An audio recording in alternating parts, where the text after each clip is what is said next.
Bon, eh bien le bonjour à tous. Aujourd'hui, mardi, j'ai essayé hier d'être avec vous. J'ai eu l'intention, mais quatre fois, et quatre fois la publicité a sauté et m'a éteint la vidéo. Aujourd'hui aussi, j'ai essayé pour la première fois et encore, il y a de la publicité qui est sortie. Je ne sais pas qu'est-ce qui est arrivé au téléphone, mais réellement, il est totalement foutu en l'air parce que il n'y a que de la publicité qui sort et en plus ça m'éteint la vidéo. Bon, je disais il y a 2 semaines à peu près que ne pas nous laisser séduire par toutes sortes de doctrines et toutes sortes de religions. J'ai dit aussi que le christianisme est très divisé. Il y a disons, plusieurs branches dans le christianisme. Il y a les témoins de Jéhovah, il y a les mormons, il y a les protestants, il y a le catholicisme, etc., etc., et toutes sortes de religions qui est réellement euh, très divisée. L'islam, on peut parler aussi. Il y a beaucoup de sectes dans l'islam. Il y a les chiites, il y a les autres, il y a ceci, il y a cela. Très divisé, mais on ne le connaît pas très bien. Justement, seulement quand il y a des guerres entre eux, et c'est quand on voit qu'il y a vraiment une très grande division dans ce qu'est l'islam. Si on cherche aussi les religions asiatiques, eh bien, nous allons voir aussi que euh, il y a beaucoup de divisions aussi parce que il y a le bouddhisme, l'hindouisme, vous avez le Krishna, vous avez le Vishnu, vous avez ceci, vous avez cela, et je ne sais pas combien de dieux ils ont dans les religions asiatiques. C'est-à-dire toutes sortes de religions est totalement divisées. Nous, ce que je ne comprends pas, c'est pourquoi les gens vont chercher ailleurs ce qu'ils ont réellement près de chez eux, près d'eux-mêmes. Il y a beaucoup de chrétiens qui se sont passés à l'islam, il y a beaucoup de chrétiens qui se sont passés à l'hindouisme, au bouddhisme, etc., etc. Et cependant, ils ont toute, toute croyance et toute vérité, ils l'ont précisément dans Jésus-Christ. Nous, on s'est fait baptiser depuis très petit dans l'Église catholique, mais on sait aussi que ceci ne sert à rien parce qu'être baptisé depuis petit, ceci ne nous fait pas croire en Jésus-Christ, ne nous fait pas croire dans, dans tout ce que Dieu réellement veut. Nous sommes dans l'Église catholique, je le dis parce que j'étais enfant de chœur, un des enfants de chœur les plus actifs et le plus, disons, aimés par le curé parce que on m'avait béni les mains, l'évêque m'avait béni les mains pour pouvoir toucher le calice, etc., etc. C'est-à-dire, je sais très bien ce que le catholicisme, mais ceci ne m'avait pas fait chrétien. Au contraire, après avoir vu beaucoup de choses et beaucoup de mal, de mauvaises choses, dirons, beaucoup de mal dans le catholicisme, eh bien, je m'étais fait un peu athée jusqu'à ce que j'ai connu le Seigneur Jésus. Vous allez dire, j'allais vous dire, j'étais dans une église pentecôtiste, réellement très bien, très bon, tout allait pour le mieux, mais j'ai compris quelque chose. Dans une église, il faut être vraiment chrétien si vous assistez. Il est bon d'assister aux églises, écouter le message de la parole de Dieu, mais nous ne devons pas servir l'Église, nous devons servir Jésus-Christ. Il y a beaucoup de personnes qui servent l'Église, travaillent pour l'Église et font tout pour l'Église. Ils sont capables même de vous condamner parce que vous n'avez pas de cravate ou parce que vous ne vous habillez pas avec un costume ou parce que vous avez des disons, des chaussures plutôt sportives au lieu d'avoir des chaussures de rue, non, pour marcher. Ce sont des gens qui sont capables de vous condamner dans plusieurs des, des, des, des congrégations chrétiennes. Ils ont toutes sortes de normes que si vous ne les suivez pas, vous êtes totalement condamné. Si vous avez les cheveux longs, ceci est mauvais. Si vous avez un piercing, c'est mauvais. Si vous avez d'une barbe comme moi je l'ai, c'est mauvais. Et tout est mauvais si vous habillez pas avec une chemise, une cravate, etc., etc. tout est mauvais. Alors il faut faire très attention. Ce que j'ai compris, c'est que chacun de nous, nous qui croyons et qui acceptons Jésus-Christ comme notre Seigneur, comme notre Dieu, comme notre Sauveur, hein, tous, ne pas nous conformer aux doctrines et aux lois des dénominations chrétiennes. Ce qu'il faut être, c'est chrétien. Jésus-Christ est le seul chemin. Jésus-Christ est la seule vérité. Et Jésus-Christ, c'est celui qui nous donne la vie. Alors nous devons, oui, écouter la parole de Dieu. Il y a beaucoup de pasteurs, il y a beaucoup de personnes qui prêchent la parole de Dieu. Nous devons écouter, nous devons apprendre et surtout, nous devons analyser. Parce que comme dit Saint Jean, tous les esprits ne sont pas et ne viennent pas de la part de Dieu. C'est-à-dire qu'il y a beaucoup de monde qui vont essayer de nous tromper. Alors c'est pour ça qu'il faut avoir une bonne connaissance de la parole de Dieu. Il faut savoir ce que Dieu veut de chacun de nous. J'ai dit, il y a beaucoup de religions, il y a des religions, par exemple la musulmane, eux ils sont frères avec les Israélites. Hein? Ce sont des frères parce que les deux ils descendent d'Abraham. Les deux descendent d'Abraham, les deux sont des fils d'Abraham. Ismaël et Isaac sont des fils d'Abraham. Ce sont des frères, mais ce sont des frères qui sont comme Abel et Caïn, c'est-à-dire ils s'entretuent entre eux.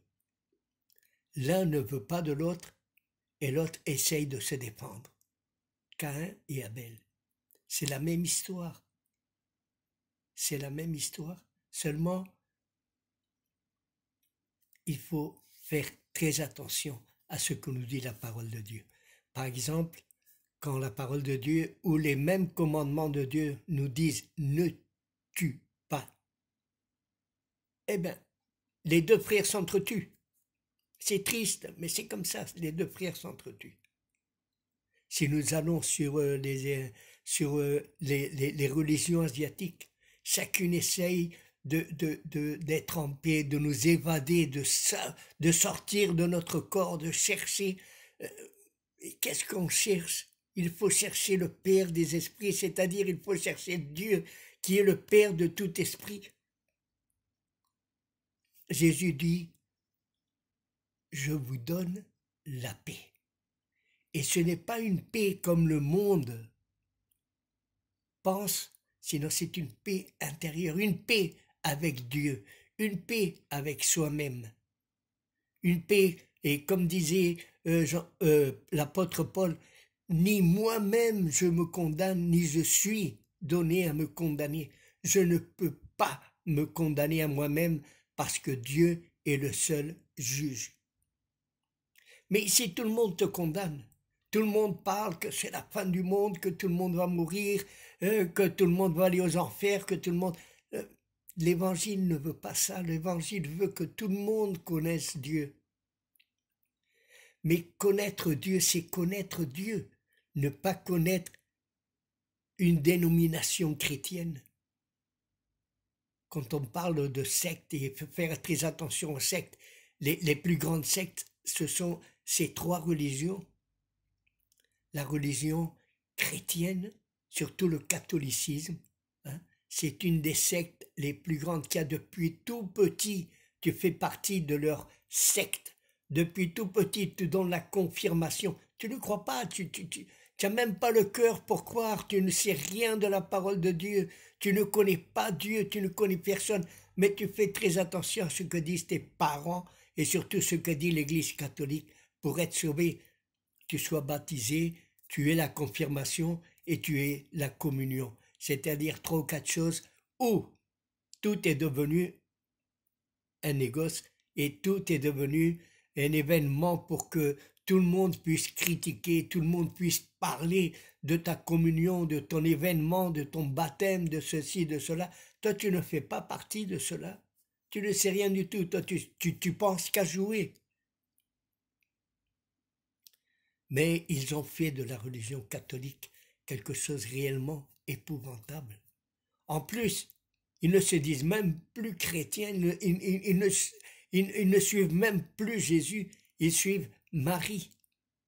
Eux, ils s'appellent l'église marianite, c'est-à-dire de Marie.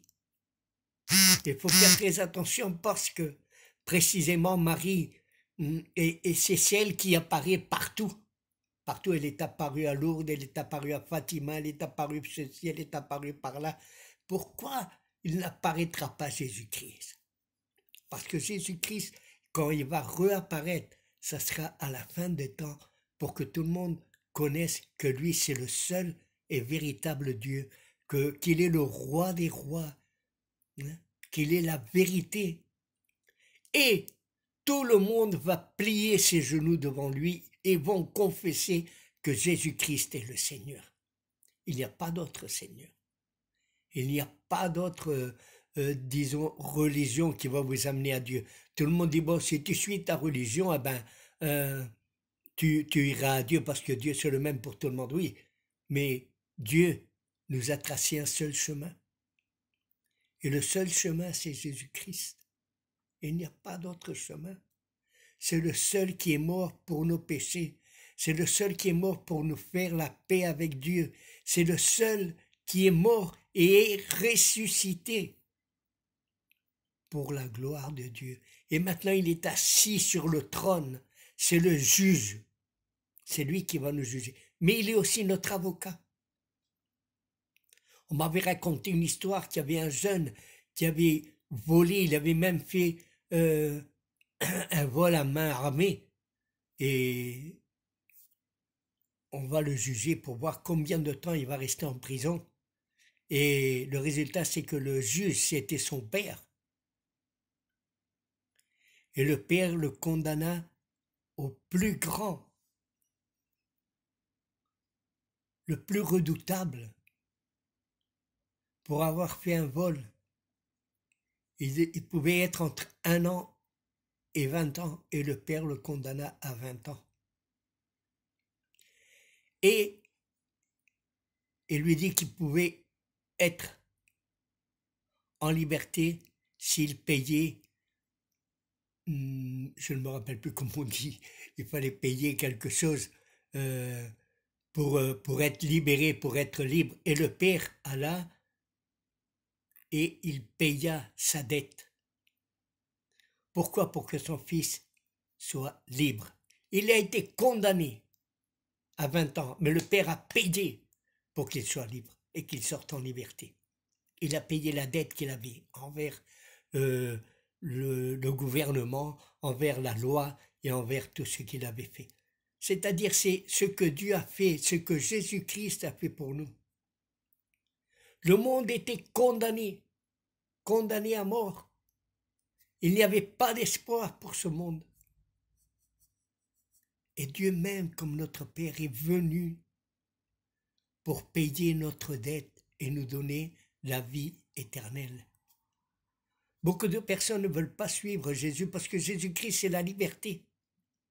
On est libre. On est réellement libre pour faire réellement, comme dit l'apôtre Paul, tout m'est permis. Mais tout ne me convient pas.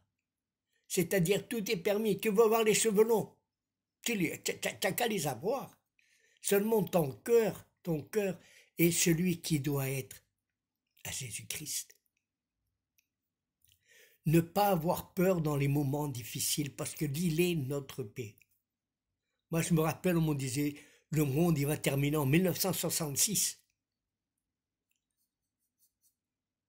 En 1972, moi, j'ai toujours eu mon espoir en Jésus-Christ. Je sais que Dieu ne va pas permettre que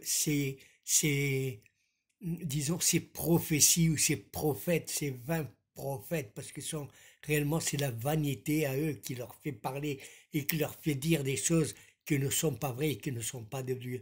Ma foi a toujours été en Dieu. J'ai toujours cru que Dieu allait revenir avant que le monde s'effondre. On a dit aussi, je me rappelle dans le 2020, je crois, ou 2019, je me rappelle plus, c'était les prophéties des Incas. Moi, je disais à mes enfants, je ne crois pas à ça. Jésus doit revenir avant. le monde ne va pas terminer comme les gens veulent. Le monde va terminer quand lui, il va revenir et il va juger ce monde. Et ce monde est condamné pour le feu. Pourquoi faire? Pour le purifier et faire un nouveau monde. Il y en a beaucoup qui cherchent des religions où réellement ils peuvent être, disons, dominés par la religion. La religion va leur dire ce qu'il faut qu'ils fassent. Quelques-uns iront tuer ses frères, d'autres iront les condamner, d'autres iront pour faire tout le mal qu'ils doivent faire. Parce que les religions, c'est le mal du peuple. C'est bien ce que disait Marx. La religion, c'est l'opium du peuple. Mais quand on croit en Jésus-Christ, quand on accepte Jésus-Christ, on ne suit pas une religion, on le suit à lui. Et lui, il nous a donné sa parole, où Paul pouvait dire, on doit se soumettre à toutes les lois humaines. On doit se soumettre au roi. On doit se soumettre, disons au roi, parce qu'il y a des nations où il y a des rois, mais il y a d'autres nations où il y a des présidents. On doit se soumettre au gouvernement, on doit se soumettre aux juges. Et si réellement on suit Jésus-Christ, on n'a rien à craindre. Pourquoi? Parce que si on suit Jésus-Christ, on va accomplir les commandements de la parole de Dieu. Nous devons nous aimer les uns les autres. Nous devons bénir ceux qui nous poursuivent. Nous devons bénir le gouvernement. Nous devons prier pour le gouvernement. Nous devons prier pour notre nation. C'est nécessaire de faire tout ceci. De prier pour qu'il y ait de la sagesse dans les gouverneurs, de la sagesse dans nos présidents, dans nos sanitaires, dans nos juges, qu'il y ait la sagesse. Aujourd'hui, on peut voir, et beaucoup se moquent de la justice, parce que réellement, la justice est plus favorable aux gens riches qu'aux pauvres. Ils sont favorables aux entreprises plus qu'aux ouvriers. Alors, la justice n'est pas beaucoup crue par les gens. Mais nous qui avons faim de justice, le Seigneur, quand il reviendra, il va établir sa justice. Et il va nous demander qu'est-ce qu'on a fait avec ce qu'il nous a donné, avec ce qu'il a dit. Qu'est-ce qu'on a fait avec Jésus? On l'a accepté, on l'a rejeté. Si vous l'avez rejeté, faites très attention parce que la parole de Dieu dit que celui qui rejette le Fils rejette le Père et il rejette Dieu. Et si nous rejetons Dieu, c'est-à-dire que nous faisons partie précisément de l'ennemi. Je ne veux même pas le nommer l'ennemi, mais tout le monde doit savoir qui est l'ennemi. L'ennemi sait atteindre nos cœurs. Il sait nous confondre. Il sait nous amener où on ne doit pas y aller. Le peuple d'Israël avait un défaut. Chaque fois qu'il était un peu fatigué dans le désert ou même quand ils sont arrivés devant la terre promise, ils ont dit non, là-bas il y a des géants qui habitent, il y a ceci, il y a cela. Ils ont rejeté ce que Dieu avait dit. Vous allez vaincre, vous allez gagner. Eux, ils ont eu peur. Et ils ont dit on devrait nommer un autre capitaine qui nous ramène en Égypte. Ceci, c'est ce que Dieu ne veut pas. Qu'on retourne à l'esclavage.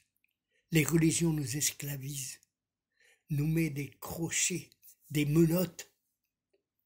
On nous attache bien fort pour qu'on ne bouge pas juste au moment où eux, ils veulent que tu bouges et que tu fasses du mal. Aujourd'hui, on n'honore pas nos parents non plus. Je me rappelle d'un grand prêcheur chrétien chinois, Ni Tu-Chang, qui disait qu'il était étonné que là-bas en Chine, personne ne s'assoit jusqu'à ce que le plus vieux, le grand-père, soit le premier à s'asseoir. Quand le grand-père s'assoit, Tout le monde a le droit de s'asseoir. Mais avant que le grand-père ou la personne la plus âgée ne s'assoie pas, on ne peut pas s'asseoir. Il faut respecter et honorer les parents. Elle disait, ici je suis étonné parce que les chiens, les animaux, ont une chaise près de leur maître. Et personne n'attend personne, on commence à manger, on n'attend plus personne. C'est dommage, mais c'est la vérité. On est esclavisé par nos idées, par notre faim, notre famine. On ne pense plus à honorer nos parents, on ne pense plus à rien du tout. On ne cherche même pas Dieu, on n'aime pas nos plus proches, notre prochain, comme dit la parole de Dieu, d'aimer notre prochain comme nous-mêmes. Ça, c'était la première parole. Mais maintenant, Jean nous dit, Jean, dans les lettres qu'il écrit, dans les épîtres qu'il écrit, il dit carrément ceci. C'est un commandement ancien, mais il est nouveau. Aimez-vous les uns les autres, comme lui, Jésus, nous a aimés. C'est-à-dire l'aimer le plus fort possible, l'aimer même jusqu'à la mort s'il faut. Aimer nos prochains, aimer nos frères, aimer nos parents, aimer Dieu. Qu'est-ce qu'on aime aujourd'hui? Qu'est-ce qu'on cherche aujourd'hui? Une religion qui puisse nous attacher, qui puisse nous dominer.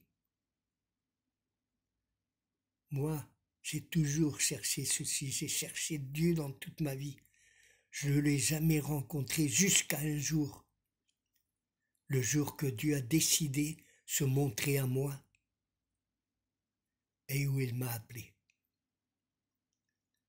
Beaucoup de fois, on cherche Dieu de toutes les manières possibles, dans des plus grandes religions possibles, mais à la fin, si Dieu voit que tu as faim de lui, il va se présenter devant toi, soit par quelqu'un qui prêche, soit par une personne qui puisse te parler carrément, un film, n'importe quoi, n'importe qui peut te donner une étincelle pour que tu saches que Dieu te cherche.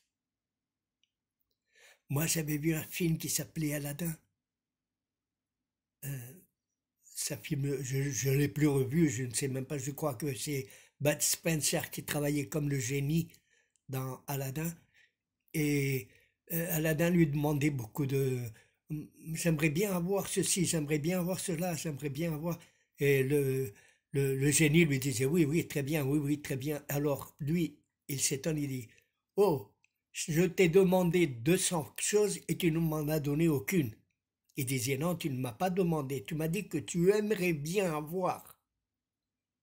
Et tu devrais dire je veux que tu me donnes. Donne-moi ceci, donne-moi cela. Beaucoup de fois, on fait ceci avec Dieu. Ah, Seigneur, j'aimerais bien que tu touches mon cœur, que tu touches mes parents, que tu touches... Non, Seigneur, touche mes parents. Seigneur, touche mon cœur. C'est une prière de pouvoir. Hein? Une oration, une prière de pouvoir. Seigneur, je peux ceci. Donne-moi ceci. Celui qui cherche trouve. Celui qui frappe à la porte, on lui ouvrira. Le Seigneur vous bénisse, ça fait plus de 23 minutes que je suis ici avec vous et ceci va s'éteindre, alors je suis désolé. J'espère que la semaine prochaine je pourrai être avec vous, même si j'ai dit déjà que surtout le mois de décembre et jusqu'à la moitié janvier, je ne pourrai pas être avec vous. Mais j'essaierai de l'être. Que le Seigneur vous bénisse. Shalom, Maranatha.